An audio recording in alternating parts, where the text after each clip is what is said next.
Justiça Legal de hoje, você vai conferir um pouco mais sobre a história e a cultura dos descendentes de Vidal Ramos, o homem que deu nome ao primeiro quilombo reconhecido em Florianópolis.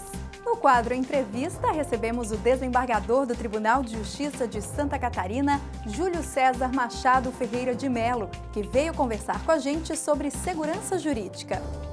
E a partir de agora, você vai ver a cobertura do Colóquio de Verão, promovido pela Escola Superior da Magistratura do Estado de Santa Catarina, que abordou a temática a respeito da crise migratória e dos refugiados. Direitos humanos. Este foi o pano de fundo do terceiro colóquio de verão da ESMESC, a Escola Superior da Magistratura do Estado de Santa Catarina. A crise migratória e a movimentação dos refugiados no Brasil e no mundo é uma temática nova no mundo jurídico. Este foi o alerta feito pelo coordenador de pós-graduação da Universidade Federal de Santa Catarina, convidado do evento. Isso acontece porque, durante os últimos séculos, a ciência jurídica foi refém do estatalismo, de teorias que davam ao Estado a personalidade jurídica internacional e viam os indivíduos, os seres humanos, somente como objetos de direito no âmbito internacional. Assim sendo, os grandes fluxos migratórios e, acima de tudo, a ideia de crise migratória eram vistos com estranhidade no campo jurídico. Eram vistos como fenômenos que criavam problemas, que criavam grandes dores de cabeça aos Estados, e não como fenômenos que envolviam sujeitos de direito, entidades, os indivíduos, né, que poderiam ter personalidade jurídica. Julia Miller, mestranda de Direito da Universidade Federal de Santa Catarina e uma das palestrantes do evento, revelou o que mais chamou a atenção nos debates. Chama atenção várias coisas, mas algumas são a hipervulnerabilidade que esses grupos, esses contingentes estão passando aqui, e também a falta de políticas públicas e de atitudes estatais com relação a isso. A participação do Estado e a necessidade de políticas públicas, segundo os palestrantes, são pontos fundamentais para diminuir o sofrimento dos refugiados pelo mundo. A mestranda Carolina Rocha conta o que está sendo feito neste sentido. Antigamente, o encaminhamento com os migrantes era feito através das entidades civis, particularmente a Pastoral do Migrante e o NAIR, que é o Núcleo de Apoio a Imigrantes e Refugiados da UFSC, coordenado pela professora Karine de Souza Silva. Atualmente, com a abertura do CRAI, esse tipo de encaminhamento está sendo dado pelo CRAI, que é do Poder Público, em parceria com o NAIR. Para os debatedores, o tema dos refugiados e a crise migratória é factual e desafiadora. O juiz Fernando de Castro Faria, diretor de extensões da ESMESC e moderador do colóquio, falou sobre o tema. Esse é um tema do mundo globalizado, afeta praticamente todas as regiões, principalmente há um fluxo muito grande em direção à Europa e aos Estados Unidos. Agora, aqui no Brasil também, nós começamos a ver um pouco essa movimentação de haitianos e agora de venezuelanos. E do que nós depreendemos de toda essa discussão é que, muitas vezes, nós não temos uma solução global para um problema que é global, mas sim soluções locais. Cada país tem as suas regras. A própria comunidade europeia, alguns países têm fechado suas fronteiras, violando inclusive a regra de livre movimentação dos europeus por dentro dos países que fazem parte da comunidade europeia. Então, é um tema que merece grande discussão, não só acadêmica, mas com toda a comunidade, que é o objetivo do nosso encontro aqui hoje. Hudson Marcos, diretor da escola, explica a importância dos colóquios, não só para os alunos, mas também para a sociedade em geral. Estamos tratando de um tema que para nós uma pauta de reivindicação da comunidade, da acadêmica e da sociedade, que são as crises migratórias, a questão dos refugiados, né, nas migrações de outros países, né, tanto as que o Brasil tem recebido, quanto as que o Brasil também já enviou, mas em específico, né, é um momento bastante presente a questão do recebimento de imigrantes, né, que nós recebemos os fluxos migratórios do Haiti, há alguns anos atrás, o fluxo bastante intenso e ainda, né, presente nos dias atuais. E, mais recentemente, o fenômeno aí bastante recorrente, que são o recebimento dos imigrantes provenientes da Venezuela. Então, é algo que nós precisamos efetivamente debater, precisamos conversar a respeito, procurar alternativas, conversar muito com as entidades não governamentais, como o Estado, para daí, juntos, né, como um movimento da sociedade, nós buscarmos aqui as soluções necessárias. Os colóquios de outono, inverno, primavera e verão são eventos criados pela Escola da Magistratura de Santa Catarina e servem para congregar juízes, alunos, estudantes, a comunidade jurídica em geral para tratar de seus temas relevantes. O próximo colóquio é o de outono, em maio. Os descendentes de Vidal Ramos, que moram no bairro Rio Vermelho, em Florianópolis, foram reconhecidos pela Fundação Cultural Palmares em 2013 como membros da primeira comunidade quilombola da cidade. Um pouco mais sobre a história e a cultura desses remanescentes do quilombo é o que você vai ver agora.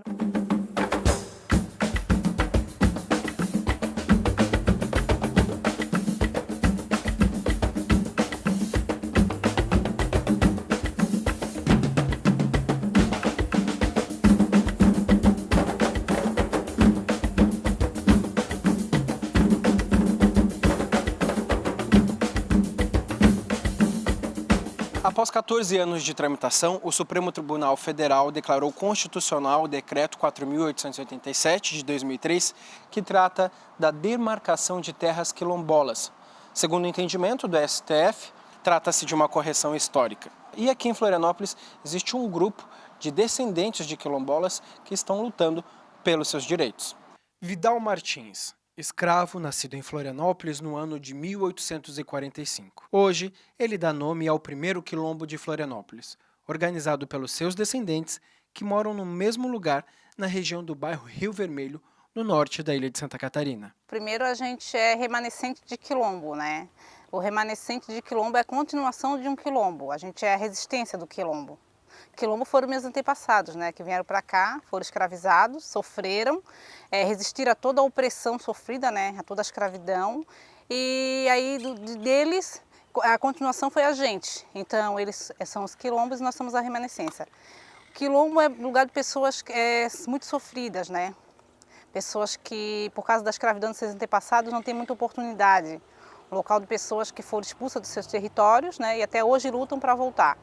Quilombos são lugares de famílias que se organizam, né? Que nunca saíram daquele lugar, que sempre resistiram àquele lugar, que permaneceram ali, mesmo passando fome, mesmo passando muitas dificuldades, com toda a opressão. A Fundação Cultural Palmares emitiu a certificação de reconhecimento do quilombo em outubro de 2013. O objetivo do grupo agora é ganhar o direito de viver no espaço onde era o quilombo no século XIX.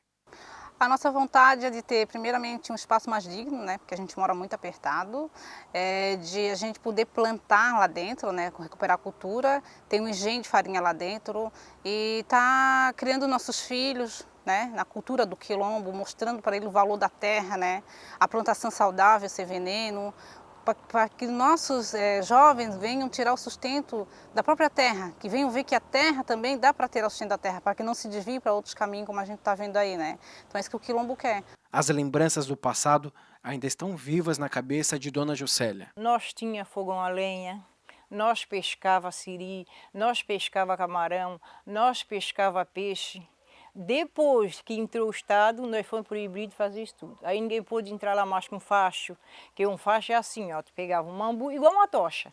Tu pegas um mambu, tu fazia o facho, aí nós ia lá no campo, nós fazíamos um fogo, acendia o facho e ia para a lagoa pegar siri. Hoje já ninguém pode fazer isso, porque diz que é proibido. Então tiraram muita coisa nossa. Apesar do preconceito sofrido durante anos, a comunidade carrega orgulho da trajetória de luta. Quilombo, para mim, cara, para mim é um orgulho de ser, porque são histórias que nossos ancestrais, nossos avós viveram e sofreram, né, cara, na época, né, sofreram muito. E quando eu soube disso aí, eu fiquei muito triste, chocado, né, porque imagina, né, ele ser expulso de suas terras, né, a força, na verdade, né. Então, isso para nós é continuação, né? Quero continuar lutando para nós ter nossos direitos, né? O que eles não conseguiram, nós queremos fazer, né? O que eles não conseguiram prosseguir, né?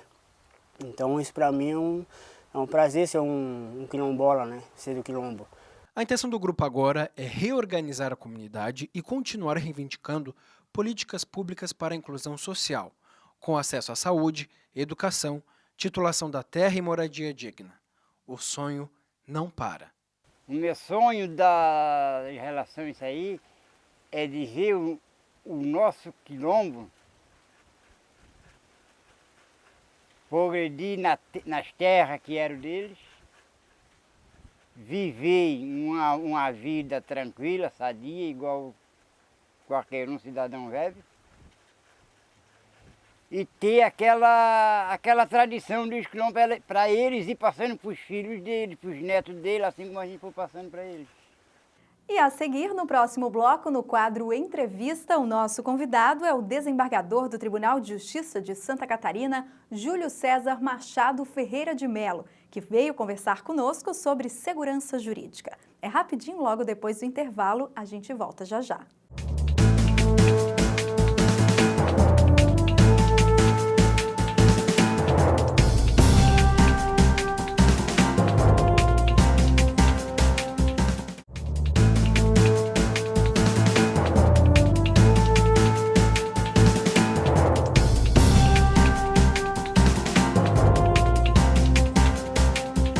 No quadro Entrevista de hoje, nós vamos trazer o desembargador Júlio César Ferreira de Melo. E o nosso tema é a segurança jurídica. Doutor, muito obrigado por nos receber. É um prazer estar aqui.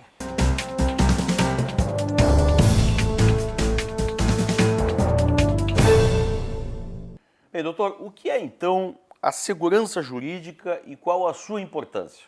Olha, a insegurança jurídica é quando, basicamente, a sociedade ou os empresários, né, setores, não sabem exatamente qual o rumo que uma decisão judicial vai levar. Isso gera, como consequência, uma insegurança no campo jurídico, político. Ou seja, o que vai acontecer, né, de que forma que aquele tribunal vai julgar determinado assunto. Isso realmente é muito preocupante e tem gerado inúmeras discussões sobre o tema. Se existe uma interpretação das leis, onde fica exatamente a segurança jurídica? É muito difícil a gente conseguir uma unanimidade de decisões. Os juízes são seres humanos, né, e cada um tem a sua perspectiva, a sua forma de ver a vida e de encarar as coisas.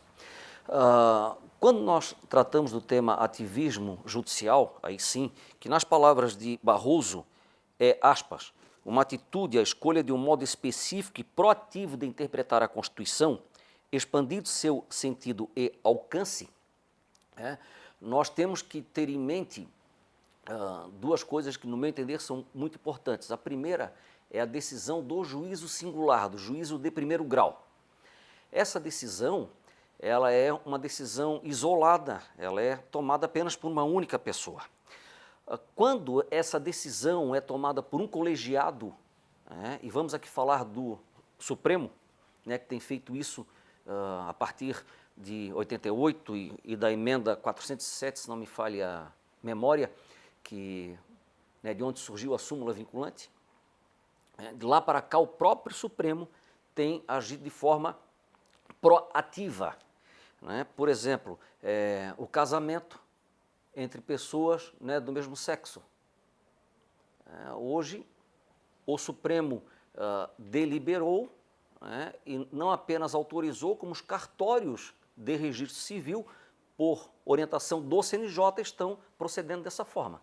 Então, isso a gente chama de ativismo.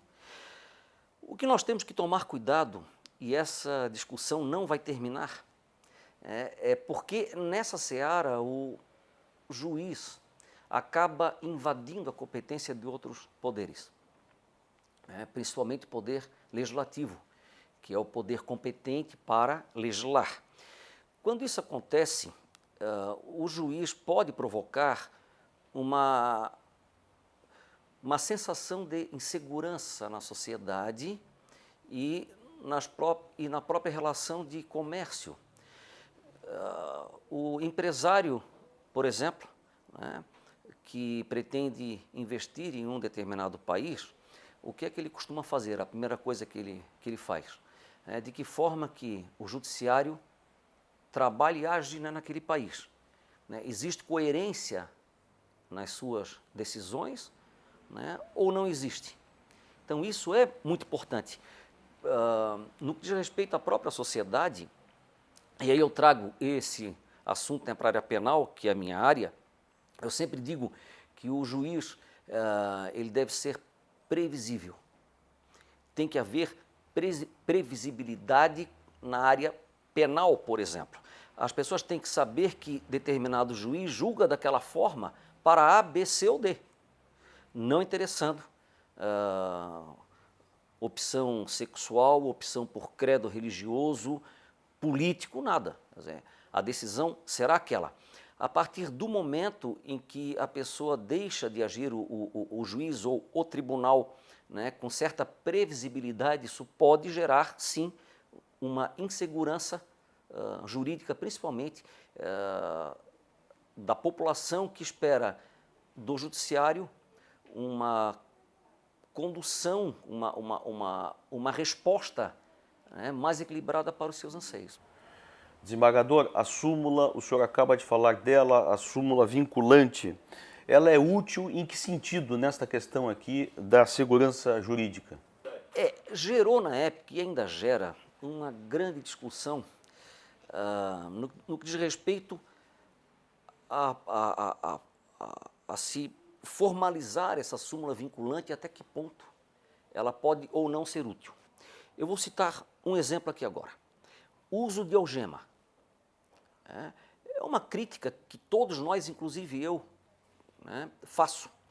Porque, no meu entender, isso não é tema para uma súmula vinculante.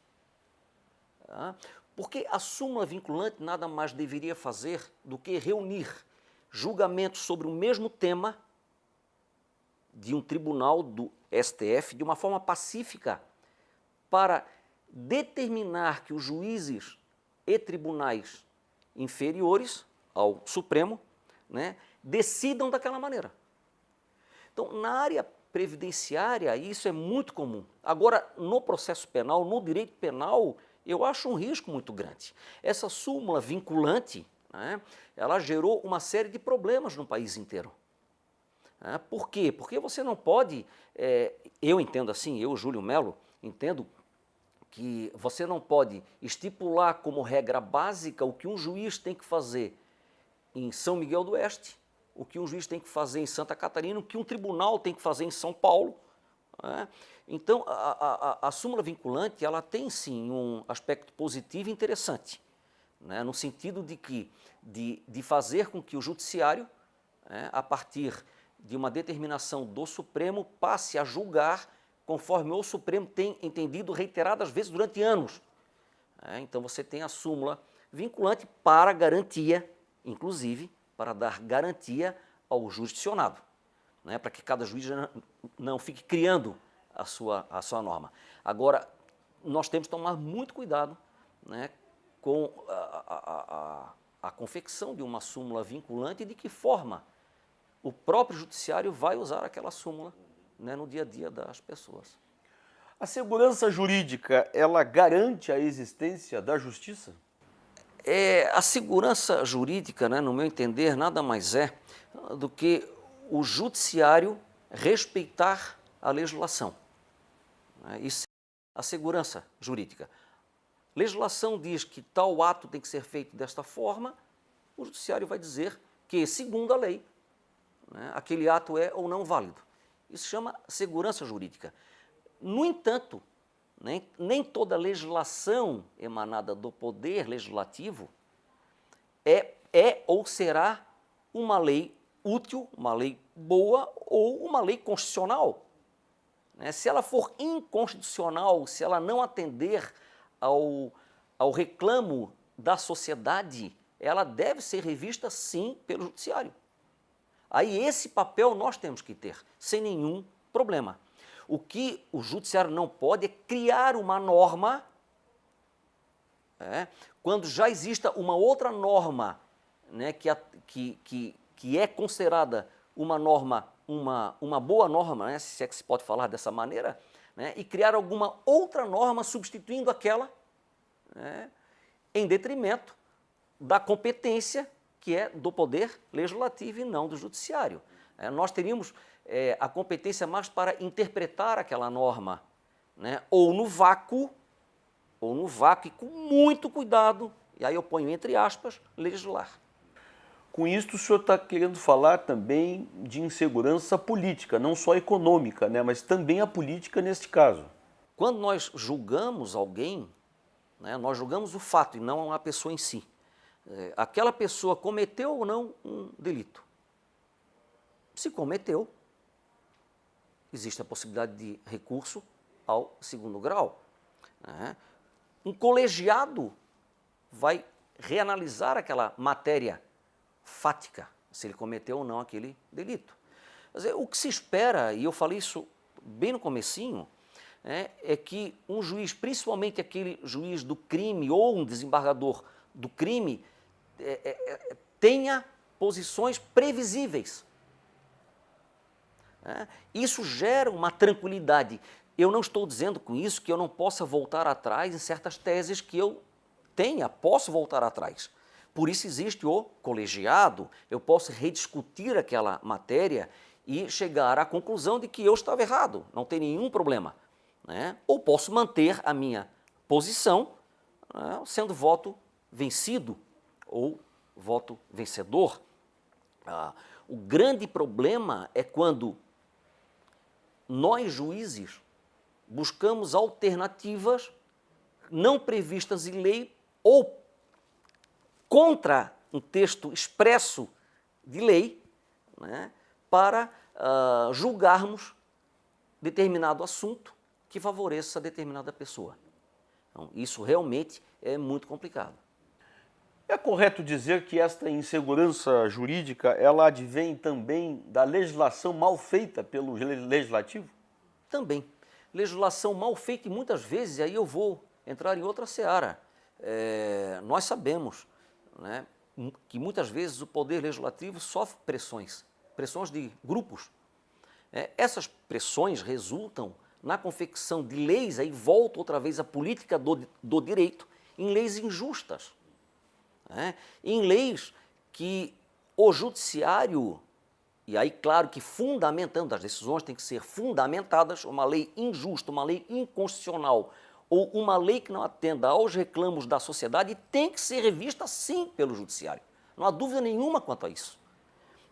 Por quê? Exatamente porque nós vivemos, repito, em um Estado democrático, né, com poderes independentes e soberanos, mas com o controle exercido pelo Poder Judiciário, que tem essa função, né, de controlar e estabelecer parâmetros de conduta até, né, do próprio Poder Executivo e do Poder Legislativo. Essa também é a nossa função. A gente não tem que silenciar perante uma lei injusta, perante uma lei que não tenha validade nenhuma, perante uma lei que prejudique o cidadão, em detrimento de um grupo. Se fundamente essa decisão, não vejo problema nenhum. O que eu não posso concordar é que o juiz possa, a seu bel prazer, legislar. Não, nesse caso aqui eu vou condenar. Esse outro caso é idêntico, mas eu vou absolver, né, porque entendo que tem que ser. Não. A legislação, ela está aí para ser cumprida, para gerar exatamente isso, a tranquilidade e o equilíbrio entre os poderes e a satisfação da sociedade no nosso trabalho. Agora, lei injusta, lei inconstitucional, né, que não atenda aos reclamos, né, de uma sociedade, tem que ser, sim, alvo de análise, né, por parte do julgador. Bem, nós falamos muito da conjuntura nacional. E aí eu lhe pergunto, a segurança jurídica depende da estabilidade política do país? Também. Vejamos a lei da ficha limpa. É uma lei clara. Condenado criminalmente em segunda instância não pode ser candidato. Isso é uma regra clara. Essa regra tem que ser para todos, sem exceção. E o presidente do TSE, o atual, o que está, falou com muita propriedade, o ministro Fux, quando ele afirmou que aqui a lei da ficha limpa será respeitada. É isso que se pretende. Quer dizer, politicamente, a regra é clara. Existe uma lei que determina que o condenado não possa ser candidato.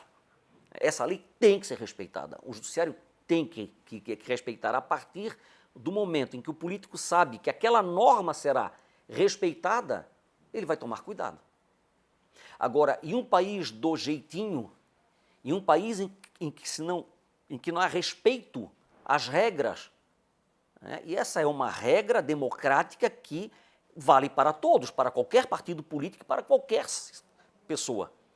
A partir do momento em que nós, juízes, descumprimos aquela regra, claro que vai gerar, sim, insegurança política.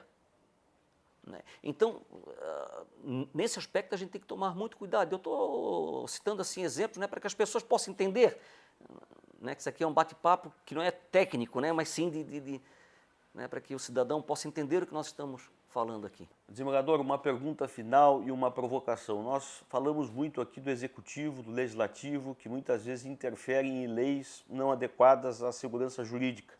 Mas o Judiciário, ele pode gerar a insegurança jurídica?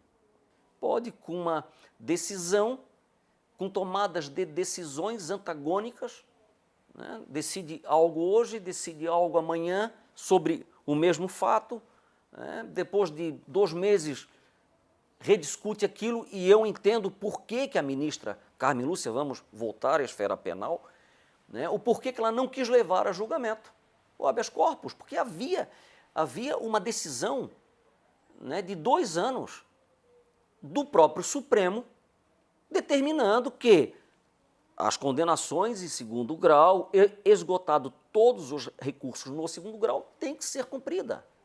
Isso é uma decisão do Supremo. Por que rediscutir isso em menos de 2 anos? No meu entender, isso causa insegurança jurídica, sim. Causa. Porque a regra será mudada agora? Quer dizer, passados menos de 2 anos, altera a regra. E aí? Daqui a 2 anos, altera outra vez, volta atrás outra vez? Daqui a 4 anos, não. Agora volta a regra que nós havíamos decidido há 6 anos atrás e fica assim. Então gera sim, isso gera insegurança. O próprio judiciário pode gerar essa insegurança entre a população e, inclusive, entre as próprias pessoas, entre os juízes, que terão que julgar, terão que aplicar a lei após esse julgamento. Como fica até o dia 4?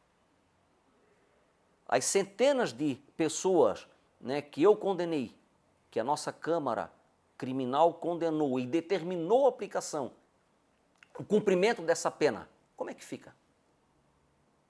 Vale, não vale? Volta atrás, não volta atrás? De que forma nós vamos agir? Hoje, eu, por exemplo, não tenho segurança do que vai acontecer, não sei. Não sei. Hoje nós agimos aqui dentro de uma forma. O que vai acontecer na semana que vem, ou daqui a 2 semanas, eu não sei. Desembargador, muito obrigado, por nos atender aqui.